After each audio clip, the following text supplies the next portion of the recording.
Greetings and welcome to the Friday, May the 15th, 2026 edition of Denison Forum's Daily Article Podcast. Dr. Ryan Denison, Senior Editor for Theology, wrote today's daily article. I'm Chris Elkins, narrator. In 2024, just a couple of days before Christmas, the Russian ship MV Ursa Major sank about 60 miles off the coast of Spain. While the loss was noteworthy, the world moved on pretty quickly.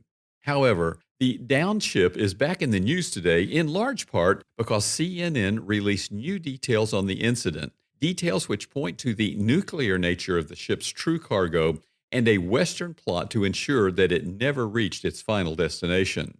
The Ursa Major was owned by the state-linked Oboron Logistics Company and was part of Russia's Ghost Fleet, a group of ships used to evade sanctions and transport illicit or secret cargo. On this particular occasion, the ship's stated destination was the Far East, where it claimed to carry, quote, significant project cargo as part of state tasks aimed at developing port infrastructure and the northern sea routes, end quote. Ukraine believed it was on its way to retrieve Russian military equipment for Syria after Bashar al-Assad's regime fell a few weeks earlier. However, its captain would later state that their final destination was intended to be North Korea, and that revelation was far more concerning. You see, just 2 months before the Ursa Major made its way to the bottom of the Mediterranean Sea, North Korea sent roughly 10,000 soldiers to support Russia's invasion of Ukraine. Even at the time, it seemed a strange move. North Korea and Russia had become closer allies as the war dragged on, but sending its own citizens to die marked a dramatic shift from simply supplying weapons and munitions. Granted, Kim Jong-un shows little regard for the lives of his people, and he very well could have considered 10,000 soldiers to be an easier price to pay than continuing to empty out his military stores. However, it was widely believed that the return he would receive from Russia would reflect that escalation. While North Korea's wish list was long, a nuclear-powered submarine capable of launching nuclear missiles sat prominently at the top. Last December, they released an image of Kim Jong-un grinning while looking at the hull of such a sub, but there is no indication as of yet that it is close to completion. Still, it's not for the lack of effort, and the Ursa Major appears to have been set to play an important role in that process. The ship's listed cargo consisted of 2 large manhole covers, 129 empty shipping containers, and 2 Lieber cranes. However, when pressed after the Ursa Major sank, the captain disclosed that the manhole covers were, in actuality, components to be used in building 2 nuclear reactors.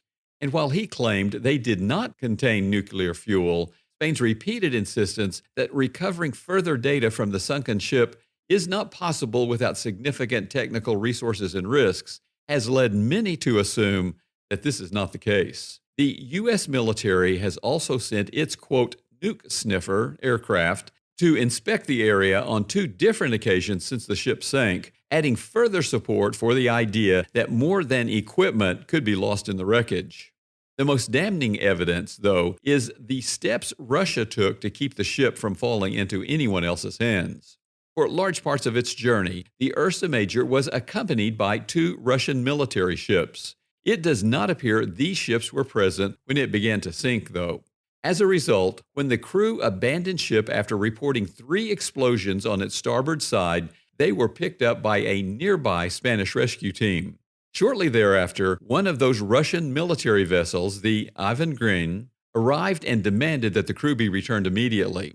After Spain refused, citing the need to investigate what happened, the Ivan Grin ordered all other ships to stay at least 2 nautical miles away from the downed vessel. It then launched a series of flares, perhaps intended to blind infrared sensors on the satellites monitoring the situation, followed by 4 underwater seismic blasts that finished sinking the Ursa Major within a few hours. The Yantar, a Russian research ship known to dabble in espionage and other disruptions, arrived at the site a week later and spent 5 days over the sunken vessel before 4 more explosions went off among the wreckage.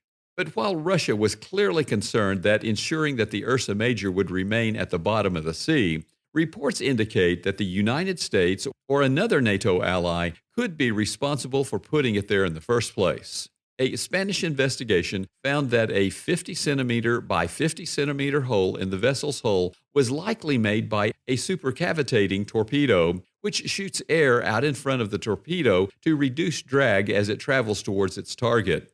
Only the United States, a few of our NATO allies, Russia, and Iran are thought to possess such technology, and it seems unlikely that Russia or Iran would have used it to bring down the ship initially.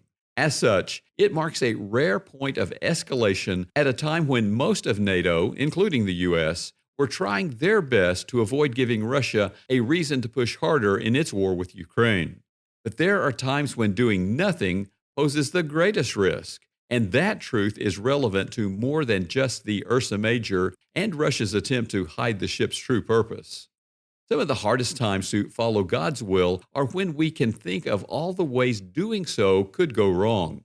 In those moments, it can be easy to convince ourselves that we're better off doing nothing than risking relationships, persecution, or humiliation. For instance, I know there are times when I have felt the Lord's prompting to invite a neighbor to church or to share the gospel, but I put it off because I was afraid it would go poorly and I'd never get another chance. And when I had cancer, I spent far too much time glued to my phone in waiting rooms filled with people in desperate need of the hope only Jesus can provide because I didn't want to bother them at a time when they were already overwhelmed. I look back on those moments now and wonder what could have happened if I'd simply had the courage to act when the Holy Spirit prompted me to do so. Well, I don't think we're ever God's only plan for guiding the lost to salvation or helping those who are hurting. We might have been the ones best suited for the job. Toward the end of his letter, James writes in chapter 4, verse 7, "So whoever knows the right thing to do and fails to do it, for him it is sin." Well, most of us suffer from a litany of temptations and sins. I think the sin of inaction, when the Holy Spirit has showed us the right thing to do, is probably near the top of the list for a lot of Christians. So take a few moments to pray and ask the Lord to show you any areas of your life where you've neglected to heed His calling. It could be a person God has asked you to share the gospel with, a need He's asked you to meet, a friend He wants you to hold accountable, or any number of other opportunities to act at a time where inaction can seem like the more reasonable course. But if the Lord has shown you the right thing to do, ignoring Him is a sin. Where are you guilty of this sin today? Thank you for listening to today's Daily Article podcast. If you would also like to read the daily article with its citations and references linked to their sources, find links in the episode notes to read today's article and to subscribe to the Daily Article email newsletter.